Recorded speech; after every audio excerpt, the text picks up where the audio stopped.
Hello, everyone. This is Animezingly Baka, the amazingly stupid podcast all about anime and movies and TV shows and manga and comics and music and books and so much more. Sans video games, of course. And of course, I am your host, Marcus Nez. Hi. How are y'all doing? Hopefully, well. I am perpetually exhausted, as we all know, week after week after week. I begin the episode saying, I'm just tired. It's been a busy week. I'm tired. And that is no different this week, nor any week for the rest of this year, I presume. I am very much looking forward to the new year, to get here and start fresh, as one likes to do at the start of a new year and then gives up about 2 weeks in. Like, I'm going to exercise more. I'm going to do this more. I'm going to do this. I'm going to learn a language. I'm going to finally start my journey towards learning Japanese. And then it's November and you're like, I didn't fucking start a thing. And by the time I actually start trying to learn Japanese, I will be dead.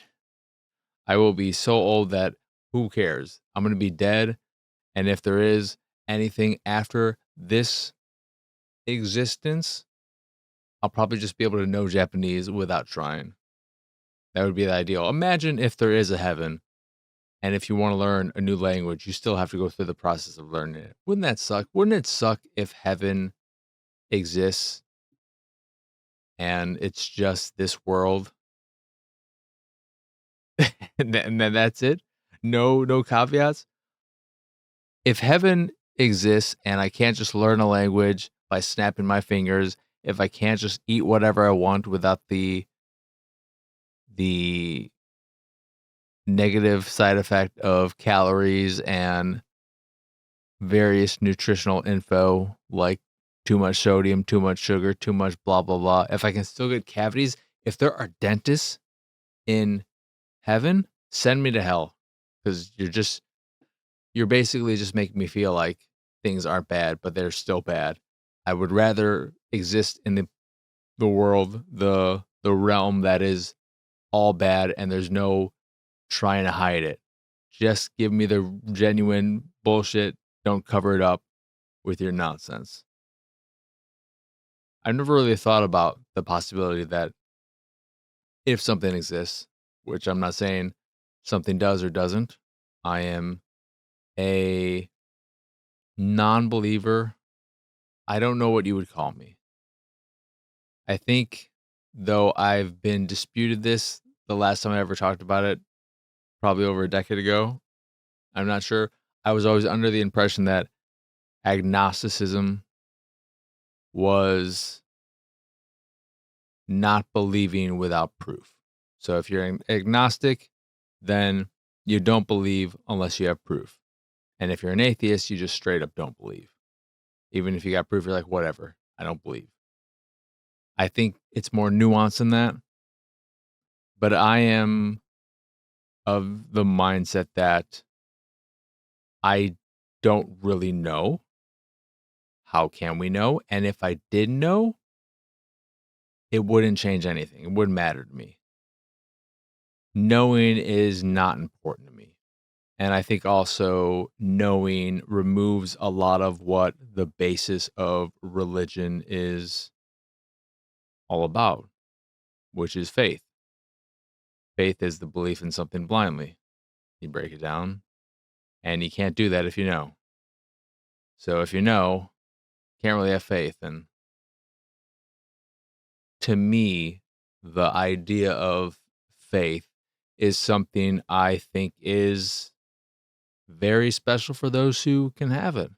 And I am, in a way, envious of those who have faith, because it sounds very comforting to be able to have this belief and sense of,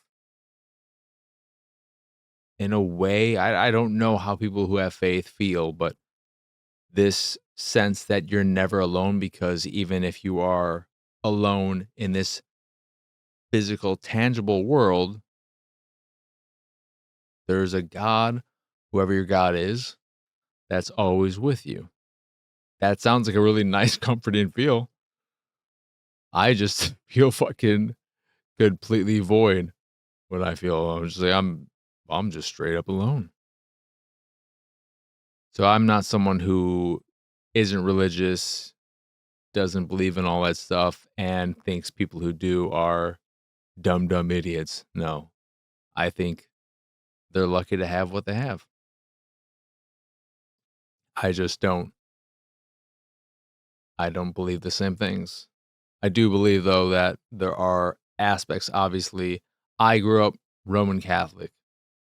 So I was in Catholic school from second to well, I was in a Catholic grammar school, second grade to eighth grade, wearing the uniform and all that jazz.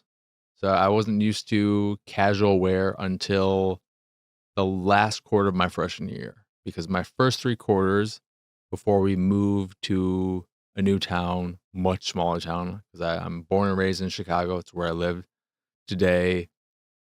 But for a period of time during high school, my mom, because my parents divorced when I was 6. I know this is just the most interesting stuff, but I realized we'll get to it when I talk about the anime and all that jazz. But we moved to Galena, which, if you don't know what that is, it is a very, very small town near the might be where it is. Well, yeah, there's nothing else in between. Near the western border of Illinois where it meets Iowa. And it is a town of, I believe, 3,600, somewhere in that range. And I think that includes seasonal residents. So the people who only live there during the summer, I think it includes them. I'm not sure. But it's obviously significantly smaller than Chicago, which is, I believe, still the 3rd biggest city in the country. Where was I going with any of this? If you don't know what Galena is, never heard of it. One, it used to be bigger than Chicago way back when the main means of transportation and trade and all that was the Mississippi River, because it's right there. But also, it is where they filmed a, I don't know if it's a good chunk, but they partially filmed the movie Bull Durham there, which is the baseball movie with Susan Sarandon, Kevin Costner, and Tim Robbins. If you've never seen it, don't bother. It's not, a lot of people like it. I'm not a fan of it. I don't know where I'm going with any of this. Oh, Catholic school. So I was born and raised Roman Catholic. Before that, though, my high school was an all boys Catholic school. I went to an all boys Catholic school, which wasn't bad. I had some decent friends that I found there very early on. I remember one time one of the seniors stopped me in the hallway to, what do you call it? It's not called, you're not razzing someone. It's not initiation. But when a senior does something to a freshman, blah, blah, blah, blah, blah, they wanted me to sing the school anthem. And this is just the way I've been my whole life. Well, maybe not when I was super young. I'm trying to think when this switch flipped in me. But I just said, no, I'm not doing it. It's like, what's he going to do? He's going to beat me up? Go for it. And so he just went on his way. Because I think people like that, especially when it's not a super serious situation, when they hit a wall of any kind, instead of trying to get over it and somebody trying to figure out a way to make me do it, just like, oh, I'll go find some other kid who's way more complacent. Which is also the same thing that happened to me when I was stopped once downtown walking to the train station. A big dude, clearly homeless, asked me for $20. He may have just said, "Do I have any money?" And I was in a rush. I needed to get home, and I don't carry cash on me. Even then, I didn't carry cash on me. So I said, "No." Then he grabbed my arm, stopped me, and said, "You're going to give me $20." I looked at him, dead stare, not scared, but I can see in my peripheral vision because it's right by my stop in the blue line corner. There's a 7-Eleven there. I could see in my peripheral vision all the people kind of gawking at us because they were expecting some kind of situation to happen, I guess. Or it's just startling to see clearly this homeless man has grabbed this young man and they held me by the arm for a while and we stared at each other. And I was prepared. I got my one fist. I was like, okay, this dude is, I'm 5'7". At that time, I don't know how much I weighed. I'm 5'7". I'm very light, relatively speaking. And this dude was 6'2" or taller and had me in terms of weight, at least double my weight. So things got into any kind of fisticuffs, he would have beat the shit out of me, I'm sure. But I didn't back down or anything. We just stared at each other for a very, very long 5 seconds, maybe 10. And then he just let go of me and I went on about my way. Looked over at the people in 7-Eleven. And then I just got into my train station and went home. Anywho, don't know the point of any of that was. Catholic school, so on and so forth. Random nonsense. You know, it's not random. Don't know how to transition out of this. But anime happen, as it does every week, typically, unless there's some kind of holiday or they need more time to work on an episode. And let us start with our favorite, Campfire Cooking in Another World with my absurd skill. I realized something this week.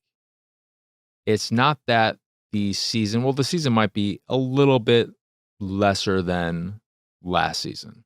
Or either, again, that season just hit at the right time for me where I was a bit higher on it. Because this is still a 7 out of 10 season for me. But watching it, enjoying it, and thinking about it immediately after that, I came to the conclusion that it's not that the show is significantly worse than last season, but it's just not the most exciting show to talk about. And because of that, when I'm here doing this podcast, I'm thinking to myself, well, that must mean it's not as good. But it's just a very cozy, pleasant, slice of life, casual show. It's not meant to get you excited and hyped. It's a show you watch when you want to come down from the emotions that you're feeling after an episode of My Hero or insert another show. I don't know if there's another show of that nature this season, but My Hero is the clear big one. So yeah, that's how I'm looking at the show now. I enjoy this episode. We finally got to get into the dungeon. But in terms of what happened, really, I don't know. They did some cooking. The food, man, does the food look great in this series, though. That's the thing I really want to highlight. It's just how good the food looks in this show. There was a part, I think their meal early on where I it had to have been the main character. I'm thinking, who was it? Was it the main character? Of course it was the main character. Who else would cut a piece of meat with a spoon, slice through it? The other characters don't have hands. One's a giant wolf, one's a little dragon, and one's a slime. I wonder who used their hand to slice through this piece of meat.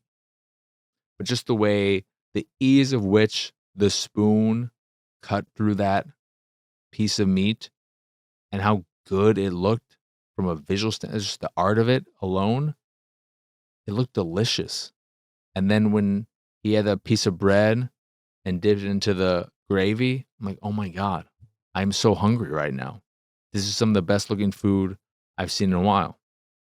And it isn't like some shows. I can't remember something from last season, maybe, that uses real life footage of food. Maybe it was was it Dr. Stone? Regardless, the food just looks so good in this show.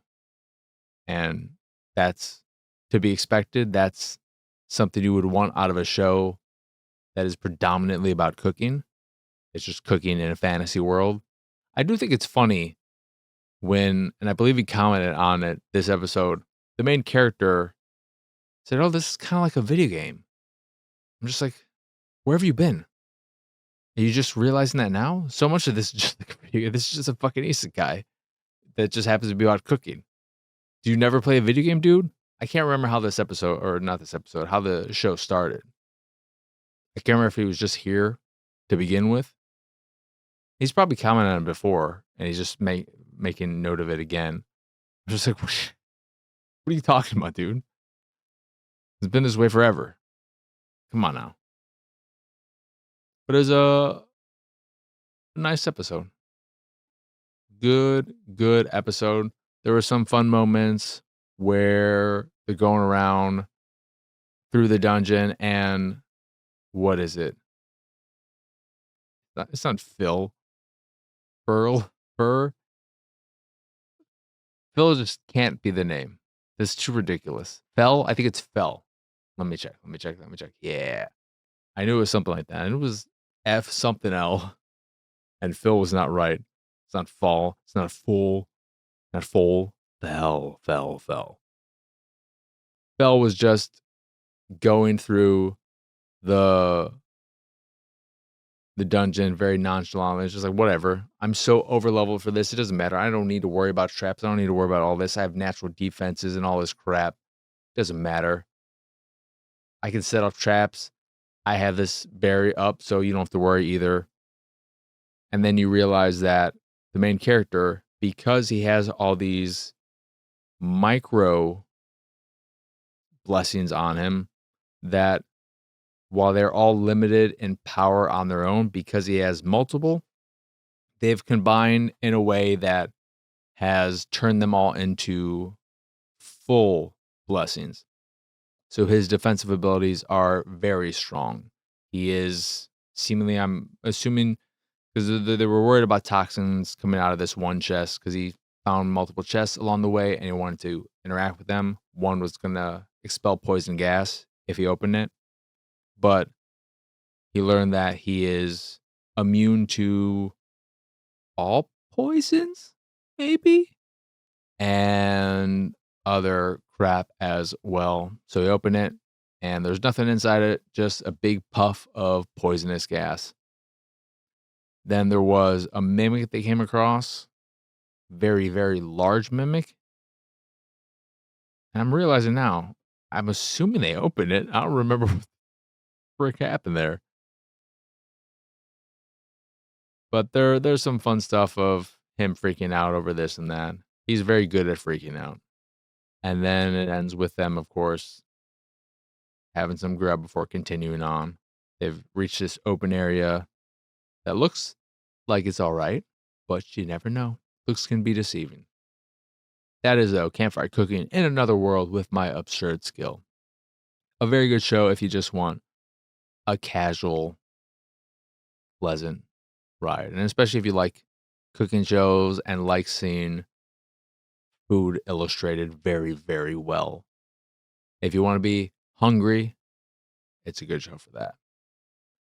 Gachiakuta, this episode was predominantly 90% Zanka's backstory, learning about his raising and going to the what is it called? Hell something school. Essentially, it's the equivalent of what cleaners are, but instead of dealing with trash monsters, these people deal with human criminals on the ground. So he was doing all that, found his vital instrument over this course. He was someone who is from a prestigious family, and people expected a lot from him for that. He felt like he was better than others, even though he put in a lot of effort into making that image come across. But then a transfer student comes in and shows that she is clearly just this natural talent and the real number one at the school. He feels worthless. When they were doing the weapon selection, he picked what ended up being his vital instrument because it's like, oh, I'm going to go against the grain and pick. Everyone's picking weapons that clearly look powerful and so on and so forth. I'm going to go against the grain and I'm going to take this random looking stick. And you find out that it was just a random stick that was accidentally put there. It wasn't even supposed to be there. And he's feeling shitty about that whole thing. So he, when walking across or walking by a well, goes into it. And when someone shows up and starts talking to him, seeing that he's in the well, just like, I walked by this giant hole and I felt obligated to crawl into it, which isn't word for word, but that moment when he said that, it's like, oh shit, that's some heavy thoughts for you right there, Zaga. And it's very clear the character who's got his face obscured the whole time talking to him was Engine. And maybe that is why Engine is someone he looks up to, because he is the person who kind of opened his eyes. I don't know if I want to say gave him hope, but just helped him see things a bit more clear.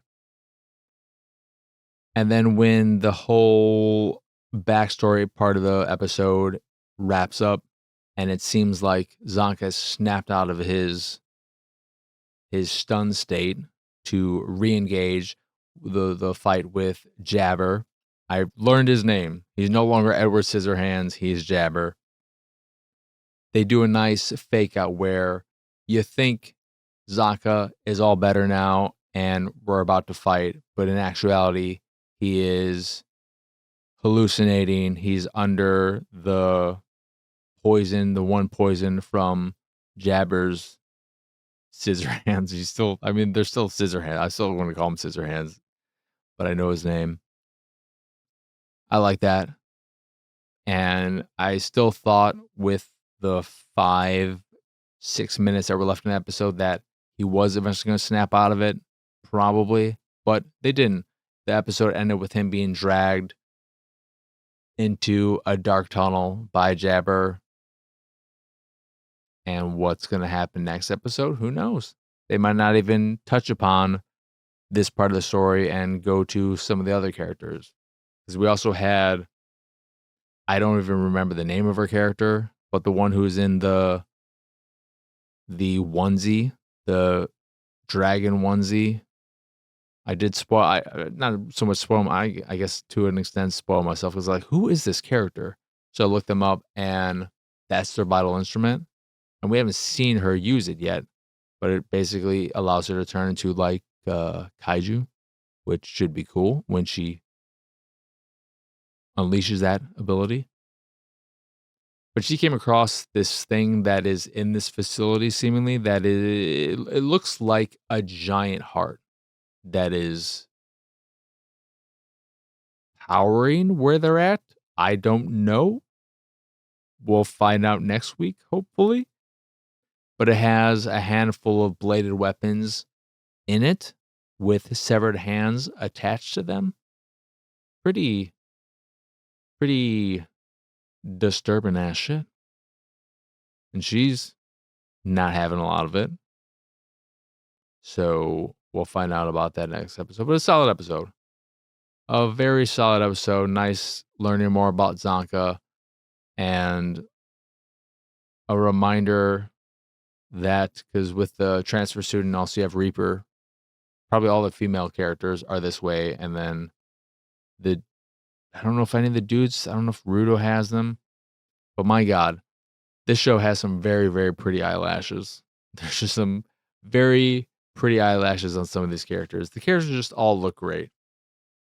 I think I talked about this last episode, but watching this show, every character I look at them and I think, man, your hair is so good. Your vibe is so good. This everything about you looks so good. I like the way you're dressed. I just want to be these characters. They're so cool. I'll never be as cool as any of the characters on this show. But Gachiakuta continues to be a really fun show. A really fun show. My Hero, now that Bakugo's fight with All for One is over, we're back to Deku and Shigaraki, and it was a good episode. I'm gonna end up sounding more negative on it, but it's just the fact that the Bakugo All for One fight was so good, and it was so nice having Bakugo get his moment. I was looking at the latest pre-orders for figures and statues, saw one of Bakugo, and I'm like, man, I didn't think I would ever want one because I liked him, but I didn't love him. But now I kind of love him, and I kind of want this thing. I don't know where I would put it. I'm running out of space. So it's all about space at this point. But I could replace something. But this episode had there wasn't a lot of action because a lot of it was internal within Deku and the previous users of all all for one. I hate it just right? It's all for one. Or no, one for all. All right, God, that's what just the reversal of things I get confused in my head. Very easy to do so. But previous users of one for all trying to strategize about the situation, figure out what to do, his danger sense, what is that one? Gets snatched away from him without him really realizing by Shigaraki, who then uses it when you get a bit of the action. It's like, oh my God, no wonder you've been doing so well against me when you have this ability. But they're strategizing, and his one gear shift ability user wants to sacrifice himself to try to attack him with some power and then get him to take him, and then maybe Shigaraki will start to use gear shift and get under the same stress that it was very, very talky and a lot of, again, talking about what to do. And then it ends on a very high note with Deku. In this whole process, he's lost parts of his armor, and now it's more of just his raw physicality. But it's transformed now. His fingers have become kind of like large claws. And when you have this image of him and you see him, Shigaraki even comments, well, you're not looking very heroic right now because he kind of looks like a monster. So what's going to happen next week? Assuming it's going to be a very action-heavy episode. Curious about that. But I realized something watching this episode compared to all of the Bakugo stuff these previous few episodes, and thinking about why my love for Deku has dropped maybe a little over the last handful of seasons, and it's because all of these internal characters in his head, the previous users, I just don't love all that, and I don't love the additional powers he's gotten with all of that. Uh, It reminds me of some of the conversations I've had with one friend about mutants, for example, in the X-Men universe, where when a character has multiple abilities, it's just kind of boring and annoying. Why you have Professor Xavier. He has his mind abilities, right? And then you have Emma Frost, who has the mind abilities, but she can also turn her skin into the, the diamond skin crap. It's like, what are we fucking doing here? And Jean Grey, she has the mind abilities, but she can also telekinesis. And let's not even start when she turns into Phoenix. And you have other super. I mean, you could comment on someone like Superman, who, especially in the movies, the Christopher Reeve movies, where what was the fucking 3 or 4 he saran wraps the dude or something? I don't remember. But I don't it makes him less interesting to me, and I don't love the abilities either. The one that's like a green whip thing, I just don't like the way that I don't know. When he started realizing he had these additional abilities and using them and finds I'm like, I don't I don't like these anymore. You're becoming more and more less interesting the more abilities you unlock within yourself. Whereas Bakugo has his explosive ability, but he finds more and creative ways of using that ability, which I do like. I like it when somebody can figure out new ways of using their single ability that makes it seem like, oh, they have multiple, but no, they're just able to take this ability of theirs and utilize it in different ways for offensive and defensive and mobility purposes. But it was a strong episode. It's hard to follow up potentially the best 2 episodes in the entire show's run of close to 200 episodes. So, yeah.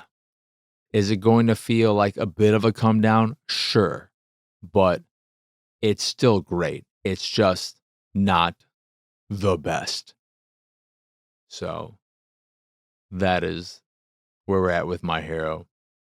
And then for me, this was easily the best episode of Spy Family of the 3rd season. I had an absolute blast with this. I was hoping for some Your Love this episode. Talked about that last week. Didn't watch the preview, so I wasn't sure. But we got a lot of Your Love. This was mostly about her. She is going out to a department store, to a mall, looking for some tea biscuits for Anya because she wants some kind she gets from school. And she's very flustered doing the whole thing because it's not something she's used to. You get more of her concerns about wanting to act normal, seem normal for the purposes of her fake relationship, family relationship with Lloyd and Anya. And just because it would be beneficial. And, it's nice to understand what it's like to be normal and all that. And in the process of doing all this, she runs into a woman who is trying to get up a flight of stairs with her assistant, carrying a whole bunch of stuff, drops all of it as she stumbles, and Yor, being who she is, manages to catch everything with her hand and one of her legs. And this impresses that woman so much that she wants to invite her with her for some kind of activity.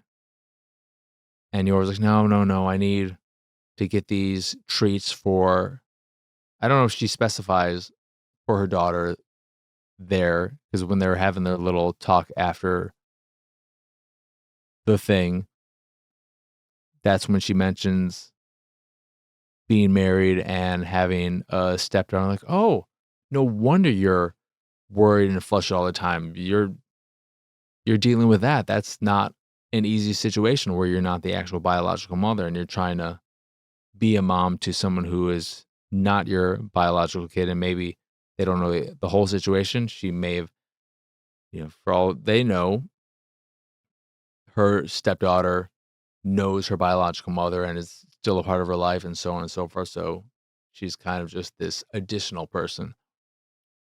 But the woman who she helps invites her to play volleyball, and Yor doesn't know how to play volleyball. She's never participated in a team sport.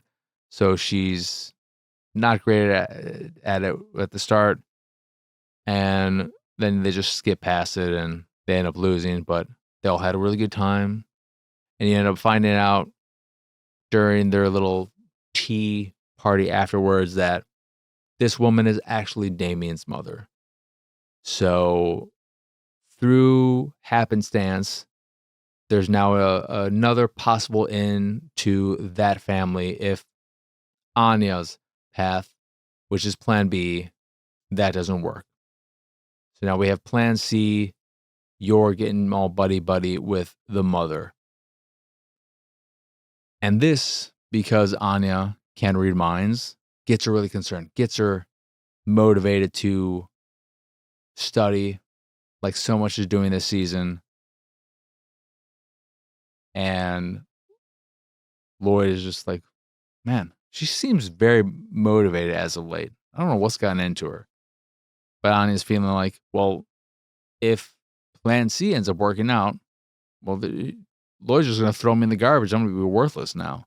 So I need to beat I need to beat my mom. Sounds weird out of context. But he had a lot of fun moments with her there. And yeah, it was just a really, really fun episode.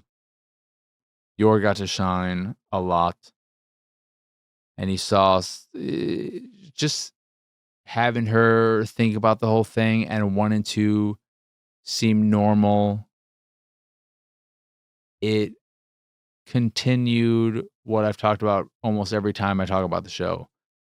This desire in me for when all is said and done, the family to become a real one. I want this fake family to become a real family. I swear to God.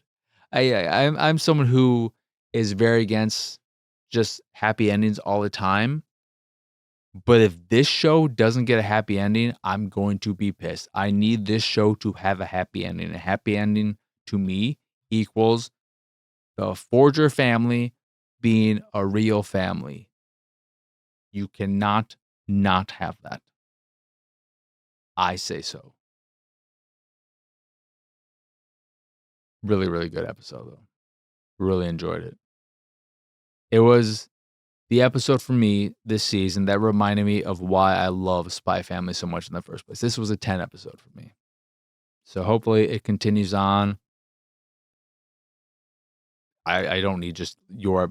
It also helps that this was a family episode in that it was all about them. We didn't get any side characters. So just a mention of Frankie and how Lloyd doesn't really think of him as a friend. And Anya was like, man, sucks for that dude, I guess. Doesn't even realize it. I also, the shows I'm watching, I think all of them have really good OPs and EDs. Nothing standout, except My Hero's OP is probably the standout. It's very, very good, but I enjoy all of them. I've grown to enjoy the Gachiakuta, the new OP, even though the vocals I'm not as it's not the first OP, which is the best OP of the season. Not the season, it's the best OP of the year. So, like with this latest episode of My Hero, it's hard to top the best. Even if you're still great, you're not the best. So there's that. Anywho, that's enough of that. So that'll do it for this here episode of Animezingly Baka. Once again, I am Mark Krishnez. Y'all can find me pretty much everywhere at PX Sausage. If you enjoy this here show or any of the stuff I do and what have you, you can support me and my nonsense over at patreon.com/PXS. There you can get access to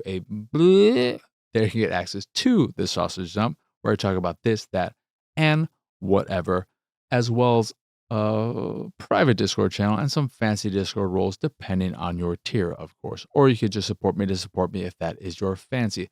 That is again patreon.com/PXS.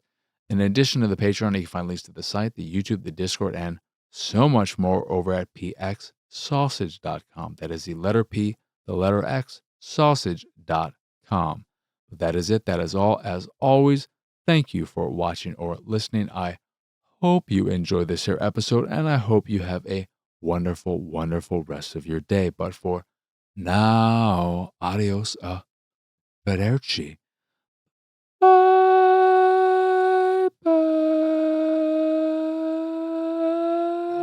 It's go time. Go daddy.